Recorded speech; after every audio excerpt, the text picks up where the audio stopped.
ভাই বলেন আপনি তো ট্যাঙ্কিটা কিনতে আসছেন, যে আপনার বক্তব্য বলেন। যশোর পাঁচ বাজার থেকে ট্যাঙ্কি কিনে কি আপনি উপকৃত? হ্যাঁ, আসলে অনেক ধন্যবাদ যশোর পারদাদারকে। আমি এর আগে অনলাইনে অনেক প্রোডাক্ট ভাইয়ের কাছ থেকে নিছি।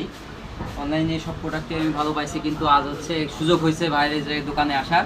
আচ্ছা আমার আচ্ছা, এই যে ট্যাঙ্কিটা লাগবে বলে আমি আসছিলাম। জি ভাই আমাকে যে প্যাকেটটা আনবক্স করে এই ট্যাঙ্কিটা আমাকে দিল। ভাই, ট্যাঙ্কিটা কি জেনুইন ভাই? হ্যাঁ, অবশ্যই। আমি যতটুকু জানি, হ্যাঁ, জি আমি তো ইউজার। জি আপনারা ভালো বলতে পারবেন আসলে জেনুইন কিনা, এটা জি আপনাদের বিশ্বাসের উপর আমি নিচ্ছি।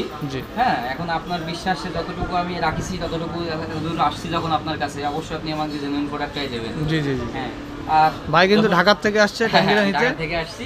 জি হ্যাঁ, এখন হচ্ছে যশোর পাঁচবাজার থেকে আবারও ধন্যবাদ। আমি আগে অনেক মাল নিছি, এখন জি, জি। যে ভাইয়ের সাথে আজকে প্রথম দেখা হলো, যাক, সবাইকে ধন্যবাদ। আপনারাও আপনি কি মানে আপনি কি শিওর করছেন তাহলে কাস্টমাররা আমাদের কাছ থেকে নির্দ্বিধায় ট্যাঙ্কি নিতে পারে? অবশ্যই, অবশ্যই। আমি তো এসে দেখছি এটা। হ্যাঁ, অসংখ্য আমি ধন্যবাদ আপনার গুরুত্বপূর্ণ মতামতের জন্য। আপনাকে শুভকামনা রইল, যশোর পাঁচ বাজারের পাশে থাকবেন। অনেক আসসালামু অনেক আলাইকুম। অনেক অনেক ধন্যবাদ আপনাকেও, আমাদেরকে যেন হচ্ছে অথেন্টিক প্রোডাক্টগুলো দেওয়ার জন্য আপনাকে অনেক অনেক ধন্যবাদ। অবশ্যই অবশ্যই, সবসময় চেষ্টা করে থাকি অথেন্টিক প্রোডাক্ট দেওয়ার জন্য আপনাদের। ঠিক আছে, থ্যাংক ইউ। Okay, welcome.